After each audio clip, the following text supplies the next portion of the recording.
5 things that are better now because of Trump. Relax, liberals. Some good things happened this year. The end of the year is nigh. Time to discuss how the first year of Donald Trump's presidency has helped America.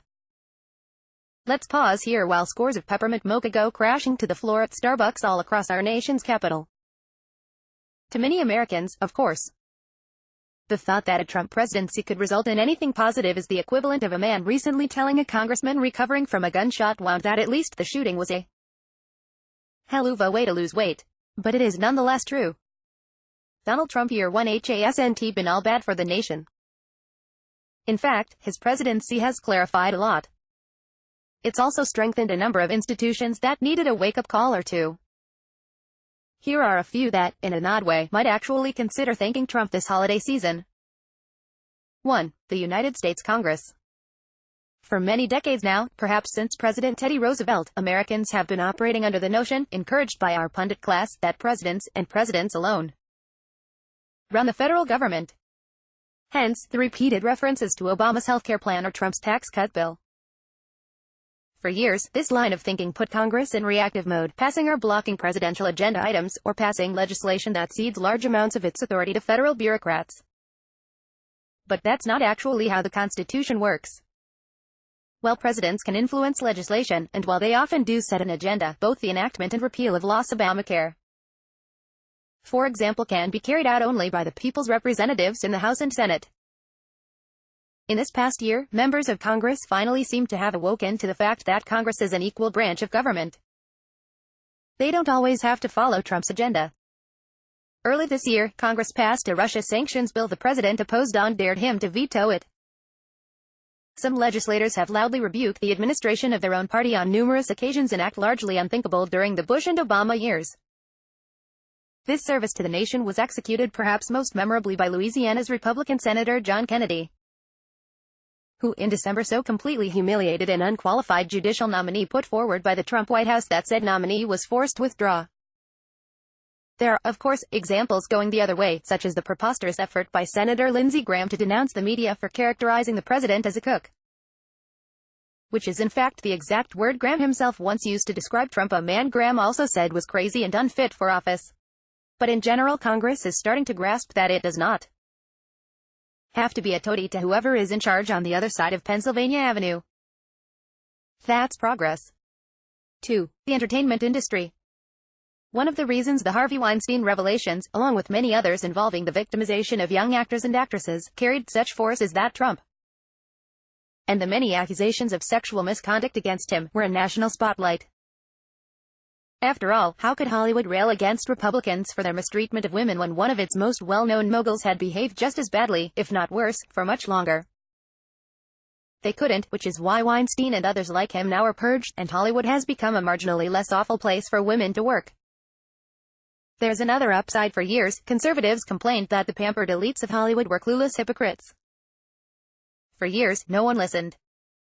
But now the world has finally been exposed to the undeniable fact that many of the celebrities in Tinseltown, who constantly go on and on about the rights of victimized and impoverished women across the globe from their Malibu mansions, turned a blind eye to the disgusting behavior of a loathsome but powerful man, and others like him, for decades. Self-righteous Hollywood has been forced to take a good look in the mirror and realize it needs to clean up its own act before trying to solve all of the other problems of the world. Someday, the entertainment industry will be grateful for that.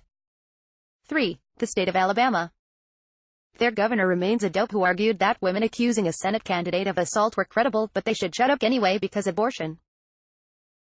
Their state Republican Party is so appalling that it held an emergency meeting to reaffirm support for a Senate candidate who twice bounced off the state Supreme Court for failing to follow federal law. A grown woman married to said nincompoop and who almost followed him to the halls of Congress actually thought she was woke because she has a Jewish lawyer. Still, say this for the voters of a state that once gave the world segregationist George Wallace. There are 1.5% more of them who prefer to put a Democrat into office than a credibly accused child molester. This, too, is solely because of Trump. Watching the farcical Senate race, in which Trump played a central role despite his efforts to rewrite it, you could almost see the final Jeopardy question of the future being written. This sitting president once endorsed an accused pedophile for high office. That Trump did so, against all sane advice. sparked a national outcry and so outraged enough Alabamans that a teensy-weensy, itty-bitty, bare majority of them did the right thing and voted against sending that clown to the Washington circus.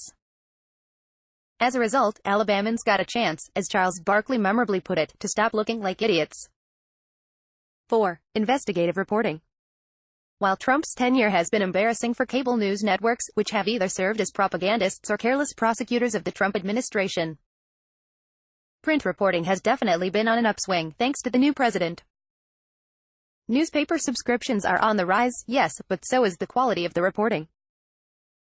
From breaking the Roy Moore sexual misconduct scandal to taking us inside the chaotic new White House to reporting the various twists and turns of the Russia investigation, reporters have shown a vigor and enthusiasm that was largely absent during the Obama years. Democrats might argue that's because the Obama years were scandal-free. Republicans would counter that reporters were far more likely to assume the best intentions of the Democratic White House than they ever were during, say, the George W. Bush era. But regardless of the reason, the media is back and with a vengeance. 5. The Constitution. 1 year into the Trump presidency and it's still not a police state. People are still able to speak out and demonstrate and complain and, in the case of Rosie O'Donnell, offer to bribe federal office holders to get her way. The aforementioned Congress is kind of, sort of, just maybe standing up to perceived presidential excesses, as is the federal judiciary until it is overridden by Trump-appointed ghostbusters. That is, the American presidency has safeguards that are holding so far. Just like our founders hoped. 2017 you didn't obliterate the Constitution after all. That's an affirmation of our founding document if I've ever heard one. Thank you for watching. For the follow-up, subscribe to the channel yourself here. Essentially calls it fake, making no effort to pretend to be above it all, except to boast that he is stronger, richer, smarter and more successful than anyone else. To him, the presidency is about winning, not governing. The first president never to have served in government or military service, Mr. Trump repeatedly jumps the guardrails that his predecessors heeded. When the mayor of San Juan, Puerto Rico, complained about federal recovery efforts after the island was ravaged by Hurricane Maria, Mr. Trump dismissed her as nasty. When he did not receive enough gratitude for helping to free 3 American college basketball players from China, he exclaimed, "I should have left them in jail." He distorted a comment by the Muslim mayor of London to paint him as soft on terrorism. He accused Mr. Obama of tapping Trump Tower, calling him a bad or sick guy. A claim Mr. Trump's own Justice Department rejected. He said there were very fine people on both sides of a white supremacist rally and counter-protest in Charlottesville, Virginia. He endorsed an accused child molester for Senate. He called various targets of his ire crazy, psycho, short and fat, crooked, totally inept, a joke, dumb as a rock, disgusting, puppet, weak and out of control, sleazy, wacky, totally unhinged, incompetent, lightweight and the dumbest man on television. Among others. Even in small ways, Mr. Trump has broken presidential protocol. Presidents generally do not talk about daily gyrations of the stock markets or tout corporate expansion plans, seeing it as inappropriate. But Mr. Trump eagerly trumpets market increases, making them a substitute metric for success given his anemic poll numbers, and claims credit for corporate decisions with the gusto of a mayor or governor, whether related to his policies or not. To supporters, his willingness to say anything and take on anyone comes across as refreshing. "One thing has done to the Oval Office and our political culture as a whole is brought a lot more authenticity than people have been used to from politicians," said Andy Sarabian, a senior advisor to the Great America Alliance, a Trump-aligned group. "Whatever you think of him from an ideological point of view, I think for the first time in my lifetime, you have someone in the Oval Office who doesn't seem plastic. You hear all the time how it's not presidential," he added. "But I say to myself, that's why he won. Other presidents have experimented with how they communicated to the public and were criticized for diminishing the dignity of the office, only to have their innovations become standard fare for their successors. Franklin D. Roosevelt instituted fireside chats on the radio. Dwight D. Eisenhower inaugurated news conferences on television. John F. Kennedy allowed the briefings to be aired live instead of taped and edited. Those presidents, however, did not use their platforms as weapons as Mr. Trump has. And they presided over serious, if sometimes unwieldy, policy-making structures designed to inform their decisions. Mr. Trump's decisions, announced over Twitter, often seem like spur-of-the-moment reactions to something he has seen on television. He is a one-man show, said Shirley Ann Warshaw of Gettysburg College, the author of 9 books on presidential decision-making. By her count, Mr. Trump has filled only about 350 of 469 positions on the White House staff. He just doesn't need them. Indeed, even those slots do not stay filled for long. A new Brookings Institution study found a 34% turnover rate in Mr. Trump's White House, more than twice as high as any first-year personnel change in the 40 years examined. It's a presidency of one person, said Ron Klain, a White House official under Mr. Clinton and Mr. Obama. Thought's really kind of a stunning thing. There is no Trump doctrine. There is no Trump plan. There is no Trumpism. There's just Trump. Whatever Trump says is what Trump is. No one else speaks for him. Even Mr. Kelly, a retired 4-star Marine general who took over in July as Chief of Staff, has met the limits of his ability to guide the president. Rather than seek to control Mr. Trump, Mr. Kelly has tried to control the information that gets to him and make sure it is vetted.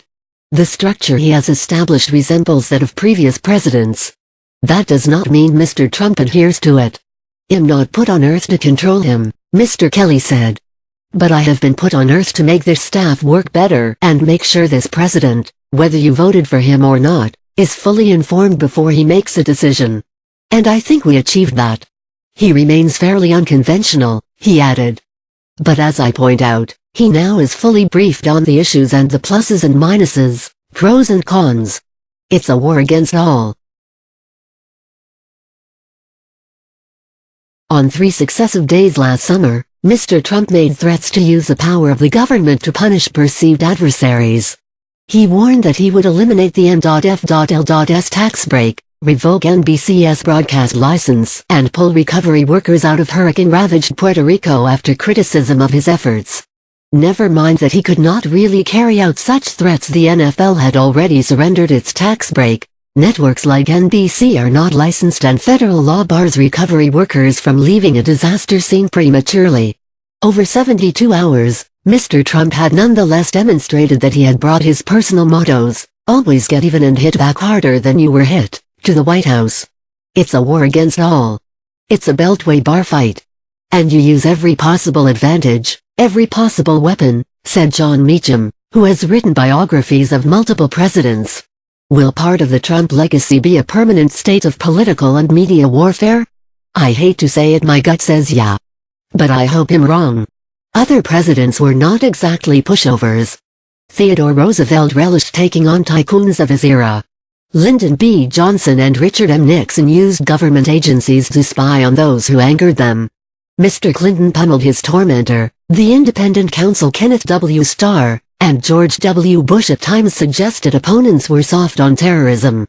Mr. Johnson, Mr. Nixon, Mr. Bush, Mr. Clinton and Mr. Obama likewise complained bitterly at times about the news media or even threatened or took legal action. But since Watergate, no president has waged the sort of sustained public campaign against what Mr. Trump has called the enemy of the American people. Most presidents believe that their role was to lead the country as a whole, not just a faction. They let most slights roll off their back, lest they look petty and thin-skinned. And outside of campaign season, they generally sought to avoid at least the appearance of divisiveness. These other presidents all had a kind of regard for the office, and they were intent on not besmirking it, said Robert Dallek, whose biography, Franklin D. Roosevelt, A Political Life, was published in November. This is a man, Trump, who has no compunctions about attacking people in ways that diminish the office of the president. The president's supporters would say those people had it coming, that Mr. Trump has simply called out a corrupt establishment. Yet with repeated attacks on so-called judges, the fake news media, the laughingstock justice system, Congress and agencies of his own government, critics say Mr. Trump has degraded the credibility of major institutions. One way has changed the institution is that most presidents see themselves as trustees of the democracy, said David Axelrod, a senior advisor to Mr. Obama.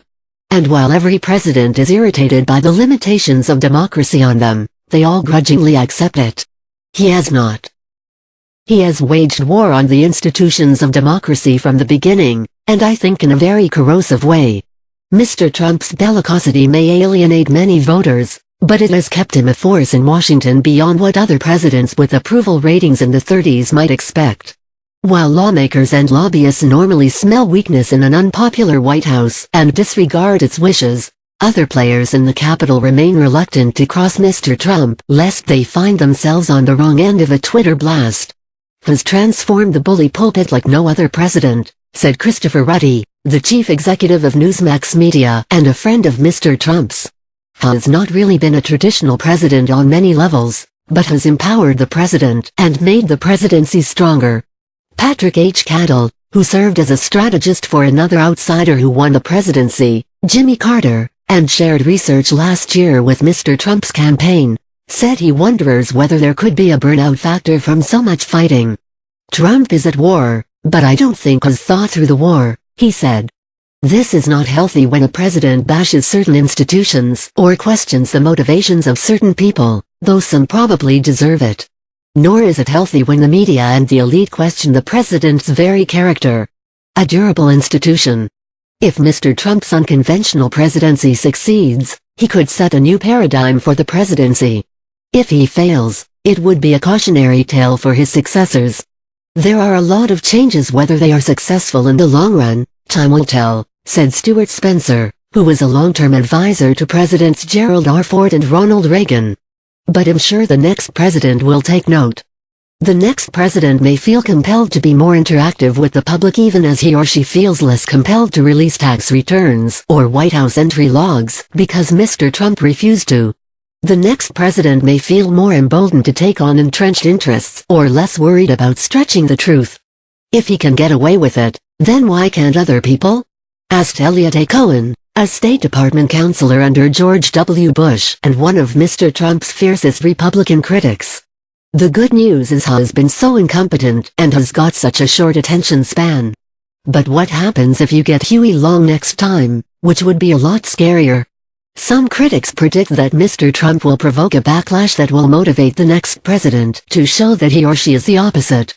People are going to want more ethics in government, said Richard W. Painter, the White House ethics lawyer for Mr. Bush. They're going to take conflict of interest more seriously. They're going to take obstruction of justice more seriously. Mr. Axelrod agreed, foreseeing a demand for a return to decorum. But, he added, the question is, can you do so much damage to public confidence in these institutions that can't be restored? The presidency has shifted back and forth before. Mr. Carter, seeking to remedy what he saw as Mr. Nixon's imperial presidency, tried to demystify the office by walking the route of his inaugural parade, carrying his own luggage, selling the presidential yacht and initially eschewing the playing of Hail to the Chief. Mr. Reagan made the point of restoring the more ceremonial, regal trappings of the presidency. Things go in cycles, said Doris Kearns Goodwin, an author of books on Abraham Lincoln, Kennedy, Johnson and both Roosevelts. The hope would be that given the American people's reaction to the way he has handled the presidency, the people running next time will run in the opposite direction. Martha Joint Kumar, a retired professor who has studied the presidency for years from the vantage point of the White House briefing room, said it has adapted to all sorts of changes in society. The presidency has been a durable institution, she said, and I'm betting on it that it can handle almost anything. Thank you for watching. For the follow-up, subscribe to the channel yourself here.